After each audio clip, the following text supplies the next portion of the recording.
How does a woman who spent 7 years being the perfect daughter-in-law end up standing in the middle of a crowded banquet hall, watching her husband's entire family fall completely silent? That's the question I keep asking myself. And the answer starts with the anniversary party I never wanted to attend in the first place. My husband's name is Archer. We met in grad school at Ohio State. He was getting his MBA. I was finishing my master's in communications. We dated for 2 years, got engaged, got married at a small ceremony in Columbus. His parents flew in from Phoenix. My parents drove up from Cincinnati. It was a good day. I actually believed on that day that marrying into his family was one of the luckiest things that had ever happened to me. His mother, Celeste, was charming at the wedding, warm. She hugged me and told me I was exactly what this family needed. I remember thinking how different she was from the mother-in-law horror stories my co-workers liked to share at lunch. I thought I'd gotten lucky. I was 31 when the anniversary party happened. Archer and I had been married for 4 years by then. His parents were celebrating their 35th anniversary, a big deal according to his sister Adrian. She'd been planning the party for months. Venue booked at a hotel ballroom in Scottsdale. Catered dinner, a slideshow, the whole thing. Archer's parents had retired to Arizona a few years back, and most of the extended family were scattered across the Southwest. This was the event that brought everyone together. Adrian and I had never been close. That's the polite way to say it.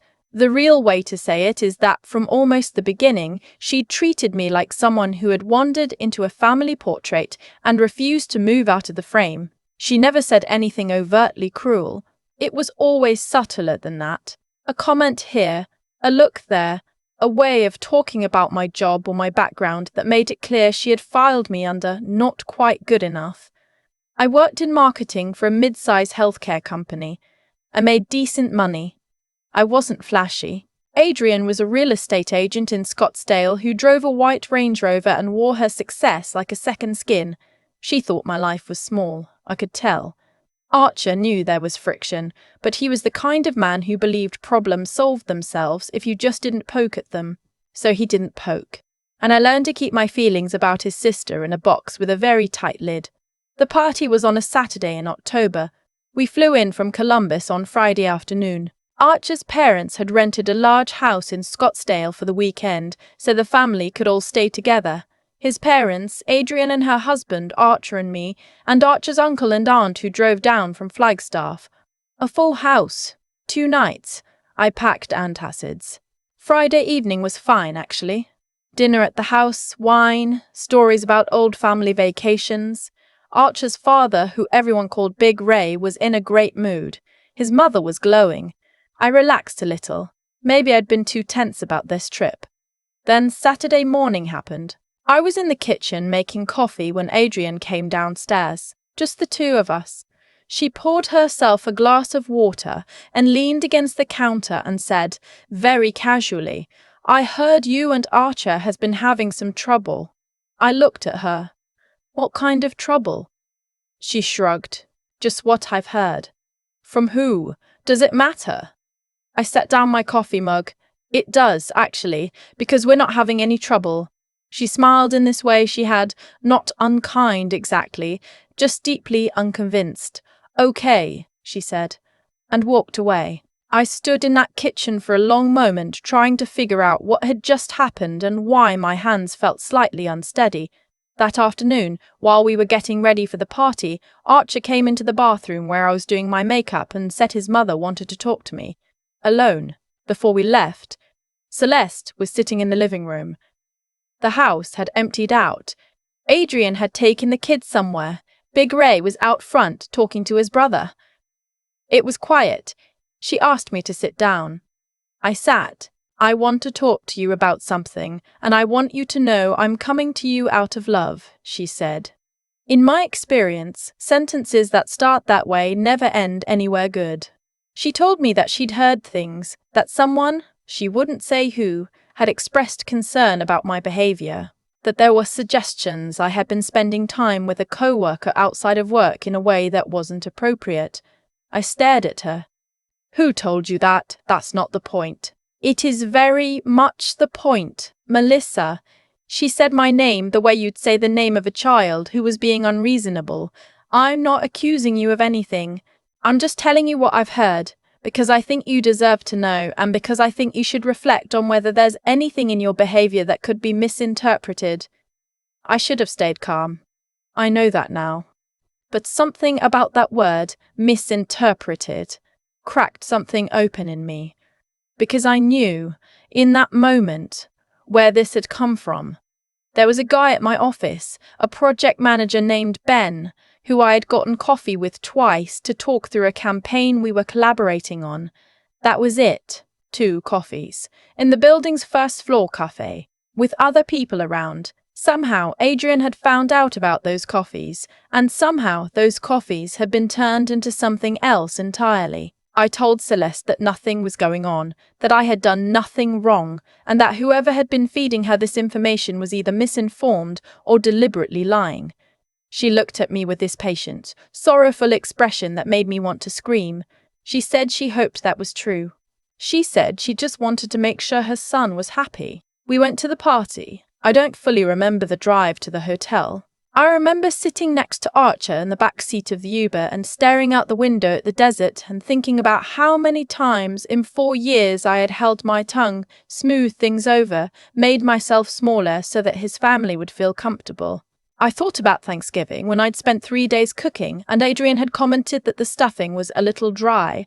I thought about Christmas the year before when Celeste had given me a self-help book called The Art of Listening, as if she were trying to tell me something.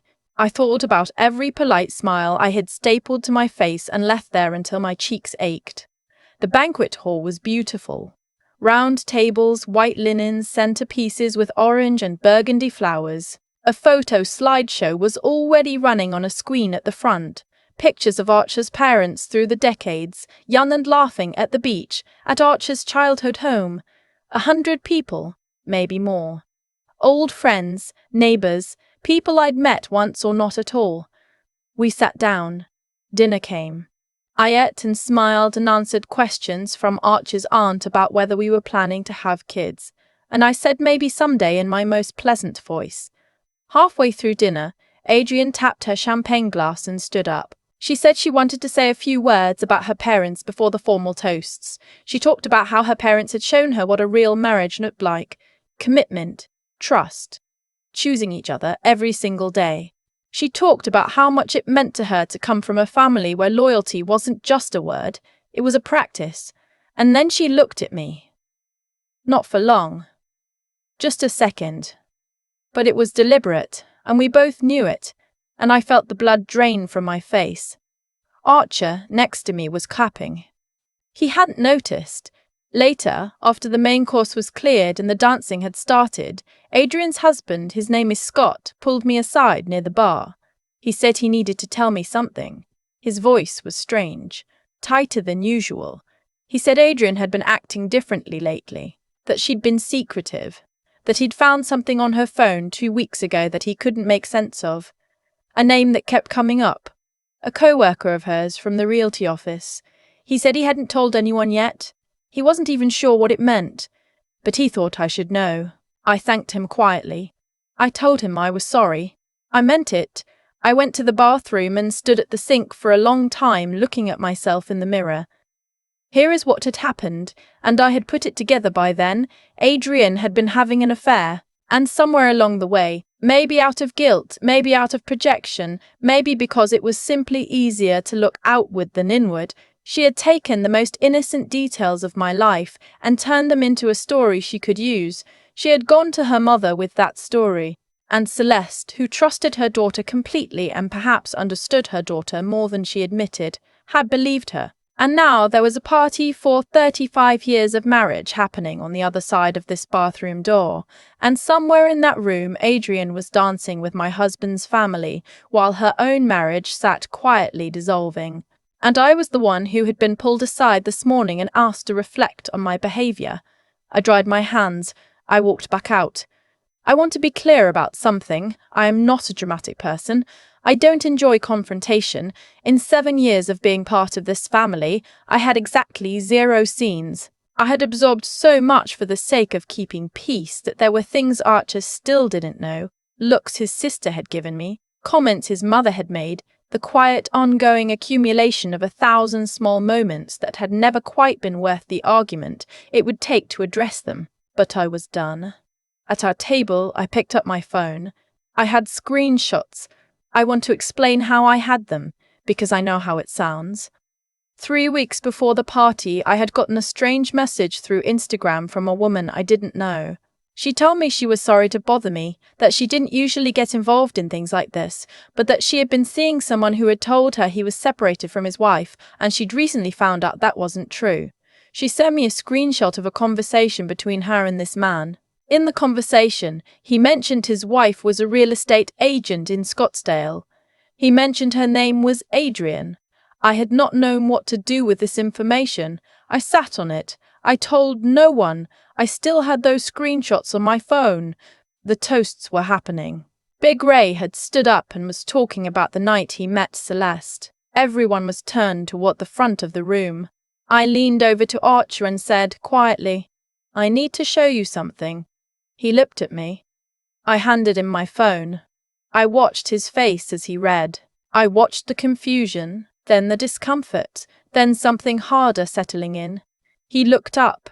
He looked across the table at his sister, who was laughing at something someone had said. He said, "Is this real?" I said, "I believe so."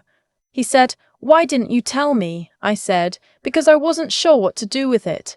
And because your mother spent this morning telling me to reflect on my behavior." He was very still for a moment. What happened next was not something I orchestrated. I want to be honest about that. Archer stood up. He walked over to where Adrian was sitting and he said her name. She looked up, still smiling. He handed her the phone. He said, quietly but clearly enough that the people nearby could hear, "You've been talking to Mum about Melissa's loyalty and you're sending texts like these." Adrian's face went through 5 expressions in 2 seconds. Scott, 3 seats down, had gone very still. Celeste, who had heard her son's voice change, turned around. What followed was not a movie moment. It wasn't a dramatic speech or a single devastating line. It was messier than that. It was Adrian's voice going high and strange, and Scott standing up from his chair slowly like someone who had suspected this for weeks and was watching the last of his uncertainty evaporate. It was Celeste saying, "Adrian, what is this?" in a voice I had never heard from her before. It was Big Ray's expression as he stepped away from the microphone at the front of the room and tried to understand what was happening at table 4. A few people nearby had stopped talking. The DJ had not.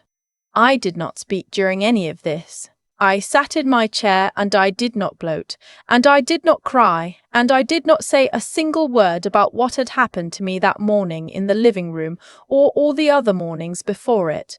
I just sat there. Eventually, Adrian and Scott moved their argument into the hallway.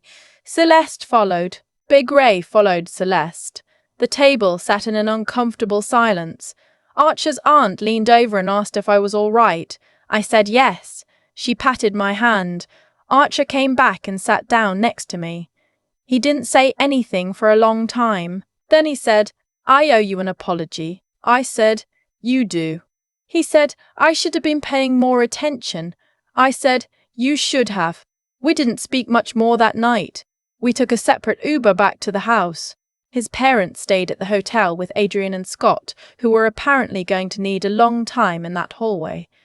We sat in the back of the Uber in the dark, and I looked out at the lights of Scottsdale and thought about all the things I had let go unsaid for 4 years, not because I was weak, because I had genuinely believed that keeping the peace was the same thing as keeping the family. That if I was patient enough and accommodating enough and pleasant enough, eventually the people who didn't quite accept me would come around. I know now that's not how it works.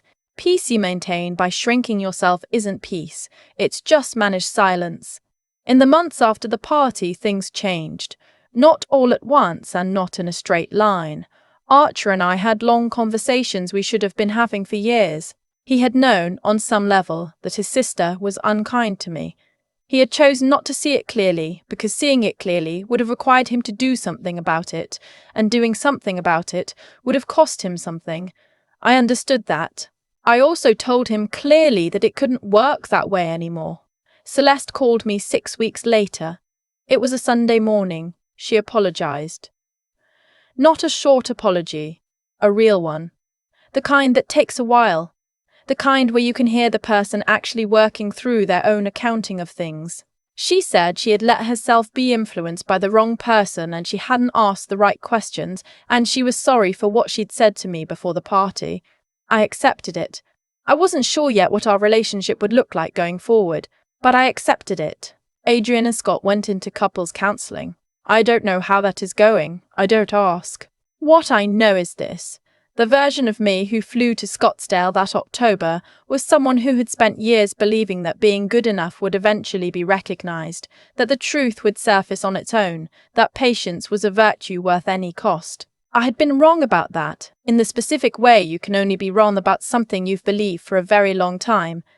The version of me who came home was someone who understood, finally, that silence is not the same as peace, and that protecting yourself is not the same as causing a scene. Sometimes the most dignified thing you can do is simply stop absorbing what was never yours to carry. I still have the screenshots on my phone. I don't know why I haven't deleted them. Maybe because they remind me that I waited, and I kept receipts, and when the moment came, I didn't raise my voice once. Sometimes that's enough. I think about the version of myself who walked into that Scottsdale banquet hall, and I feel a complicated kind of tenderness toward her. She had spent 4 years being careful. Careful with her words, careful with her reactions, careful not to cost Archer anything by making his family uncomfortable. She thought that was love. She thought that was what a good partner did. What I understand now is that there's a difference between being patient and being complicit in your own erasure. I was patient with Celeste's coldness, patient with Adrian's digs, patient with a family dynamic that had decided, somewhere before I even arrived, that I would always be slightly outside the circle. I told myself the patience was a virtue, but patience without discernment isn't strength. It's just a longer way of losing yourself.